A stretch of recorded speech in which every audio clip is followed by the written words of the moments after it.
क्या आपने किसी ऐसी फ़िल्म का नाम सुना है, ऐसी फ़िल्म देखी है जिसके टाइटल में जब फ़िल्म के शुरू होता है फ़िल्म तब सभी का नाम आता है कि प्रोड्यूस किसने किया है, डायरेक्ट किसने किया है। लेकिन एक फ़िल्म ऐसे भी है भारतीय सिनेमा के इतिहास में जिस पर डायरेक्टर का नाम ही नहीं है और वो फ़िल्म कोई और नहीं, छोटी-मोटी फ़िल्म नहीं बल्कि सुपर डुपर हिट फ़िल्म रही 80 के दशक की लव स्टोरी है, जिसको राजेंद्र कुमार ने प्रोड्यूस किया था अपने बेटे के लिए और सभी जानते हैं कि इस फ़िल्म को बनाया था राहुल रवैल ने। लेकिन क्यों फिर डायरेक्टर का नाम फ़िल्म में नहीं लिया गया? यही बात है, दिलचस्प किस्सा है जो आज आपको बयाँ करेंगे। दरअसल राहुल रवैल राज कपूर के साथ उनकी उनके लिए एक फ़िल्म बना रहे थे बीवी और बीवी। उसी बीच राजेंद्र कुमार ने ये अनाउंस किया कि वो अपने बेटे के लिए एक फ़िल्म बना रहे हैं, उनको फ़िल्म इंडस्ट्री में लॉन्च करने के लिए। तो उन्होंने राहुल रवैल को ही साइन किया अपनी फ़िल्म के लिए। लेकिन जैसे ही फ़िल्म स्टार्ट हुई, फ़िल्म की जो थी स्टार्ट हुई शूटिंग, तभी से राहुल रवैल देख रहे थे कि राजेंद्र कुमार का रवैया कुछ उखड़ा-उखड़ा, बदला-बदला सा रहता था।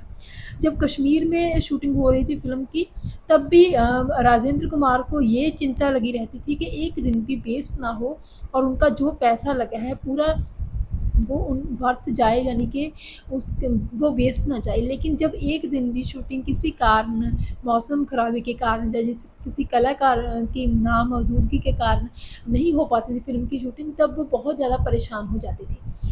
और इसी बीच क्योंकि साथ ही साथ बीवी और बीवी की शूटिंग हो रही थी, तो राहुल रवैल इस फ़िल्म लव स्टोरी को छोड़कर फिर दूसरे सेट पर पहुँच जाते थे अपनी फ़िल्म की शूटिंग करने के लिए। तो इस बात से भी राजेंद्र कुमार काफ़ी खफ़ा-खफ़ा रहते थे। तो एक दिन ऐसे ही राजेंद्र कुमार को पता चला कि राहुल रवैल अपने गुरु यानी राज कपूर के पास गए हैं, उनसे कुछ बात करनी रात को।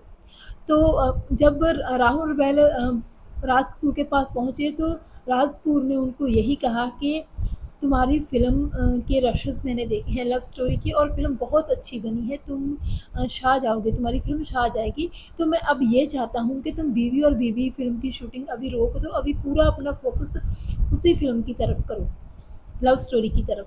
तो राहुल रवैल के लिए तो ये अच्छी बात थी, वो मान गए। लेकिन दूसरे दिन जब लव स्टोरी की शूटिंग पर वो पहुँचे, तब राजेंद्र कुमार का रवैया उनके प्रति बहुत ही अलग था। वो मतलब उनसे नाराज़गी से बात कर रहे थे राहुल रवैल से और कह रहे थे कि तुम्हें मेरी फ़िल्म की शूटिंग छोड़कर बीवी और बीवी फ़िल्म की शूटिंग करने की पड़ी है, मेरा ये पैसा इतना बर्बाद जा रहा है, ये वो। तो इस तरह बहुत सारी बहस भी हुई। तो उसके बाद क्या हुआ कि राजेंद्र कुमार चाहते थे कि फ़िल्म लव स्टोरी में उनके ऊपर और विद्या सिन्हा के ऊपर एक गाना फ़िल्माया जाए और वो गाना जो था वो फ़िल्म के शुरू में ही रखना चाहते थे। लेकिन राहुल रवैल ने राजेंद्र कुमार से साफ-साफ कह दिया था कि ये 60 का दशक नहीं है, ये अब 80 का दशक चल रहा है और आप अब गाने गाते हुए नहीं अच्छे लगेंगे क्योंकि आप जो है अब आपका टाइम नहीं है। लेकिन राजेंद्र कुमार तो राजेंद्र कुमार थे, अहंकार से भरे हुए, तो उन्होंने कहा कि मैं जुगली कुमार हूँ, इस देश में सबसे ज़्यादा मेरे फ़ैन हैं, आज भी लोग मेरी फ़िल्में देखने आते हैं और जब फ़िल्म के शुरू में जब मेरा गाना देखेंगे, मुझ पर शूट हुआ हुआ तो बहुत पसंद आएगा ऑडियंस को। लेकिन राहुल रवैल इस बात से सहमत नहीं थे। उसके अलावा भी राहुल रवैल को बहुत सारी बातों से आपत्ति थी। दरअसल राहुल रवैल को सबसे बड़ी प्रॉब्लम ये आ रही थी इस फ़िल्म में शूटिंग करने के दौरान क्योंकि राजेंद्र कुमार अपने बेटे कुमार गौरव से हूबहू वैसी ही एक्टिंग करवा रहे थे जैसी वो खुद किया करते थे। तो राहुल रवैल ने एक बार राजेंद्र कुमार से कहा भी था कि आज कल ज़माना बदल चुका है, आप अपने टाइम की, अपने टाइप की एक्टिंग कुमार से मत करवाइए वरना जो मतलब उसका टैलेंट है वो नहीं सामने आ पाएगा और यही सभी लोग कहेंगे कि आपकी ही कॉपी कर रहा है लड़का, आपकी ही नकल कर रहा है। तो ये बात भी कहीं न कहीं राजेंद्र कुमार को हज़म नहीं हुई और उनकी ईगो फिर आड़े आने लगी। तो इस तरह मतलब वो बहुत खफ़ा-खफ़ा से रहने लगे। लेकिन जब फ़िल्म रिलीज़ हुई, तब फ़िल्म रिलीज़ होने के बाद राहुल रवैल को बहुत बड़ा झटका लगा। वो झटका इसलिए लगा था क्योंकि राहुल रवैल का नाम ही नहीं था कहीं फ़िल्म में कि डायरेक्ट किसने किया है। तो जब राहुल रवैल ने कुमा राजेंद्र कुमार से बात की कि मेरा नाम क्यों नहीं है डायरेक्टर का, तो राजेंद्र कुमार ने सिर्फ यही कहा कि फ़िल्म के ऊपर राजेंद्र कुमार का नाम है, आर डी बर्मन का नाम है और आनंद बख्शी का नाम है। इन्हें देखने के लिए ही, इनकी फ़िल्म समझकर ही, इनके नामों के साथ ही लोग फ़िल्म देखने के लिए चले आएंगे, किसी डायरेक्टर की ज़रूरत ही नहीं है। ठीक है, ये बात मतलब दिखाने की ज़रूरत ही नहीं है। तो उनको बहुत झटका लगा राहुल रवैल को। राहुल रवैल पहुंच जाते हैं इप्टा में, लेकिन इप्टा में उनके जाने से पहले राज कपूर ने उनको ये कहा था कि तुम फालतू की एक्सपेक्टेशन मत रखो, इप्टा भी करप्टेड ही है, अब वो तुम्हारे लिए कुछ नहीं कर पाएगी, वहाँ पे कुछ नहीं होगा, वहाँ पे भी राजेंद्र कुमार की ही सुनी जाएगी। तो ऐसा ही हुआ, इप्टा ने भी साफ कह दिया कि जब फिल्म को प्रोड्यूस राजेंद्र कुमार ने किया है तो फिर वही तय करेंगे कि इसके मतलब शुरू में किसका नाम देना है, डायरेक्टर के तौर पर नाम देना भी है या नहीं देना है। उसके बाद राहुल रवैल पहुंच जाते हैं कुमार गौरव राजेंद्र कुमार के पास, और वो उनसे कहते हैं कि ठीक है, आप मेरा नाम नहीं देंगे, कोई बात नहीं, लेकिन मुझे जो आपने तय हुआ था 1.5 लाख रुपया मेरी फ़ीस, वो मुझे दे दीजिए।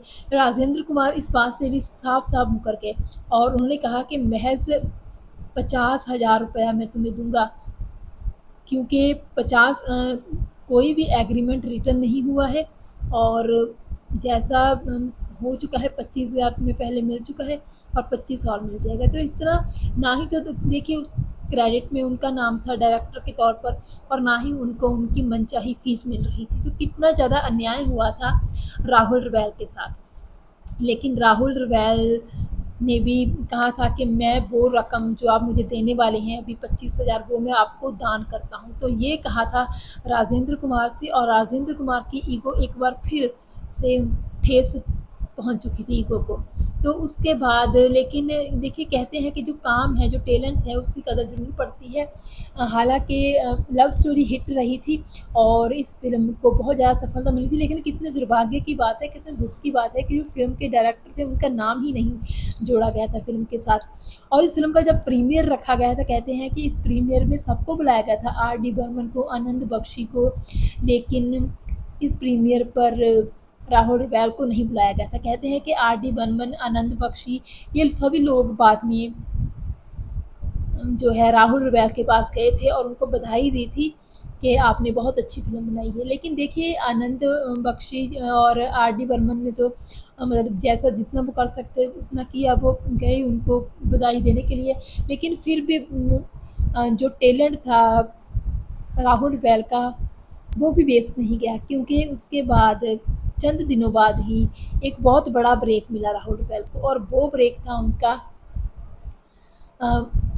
बेताब फ़िल्म का।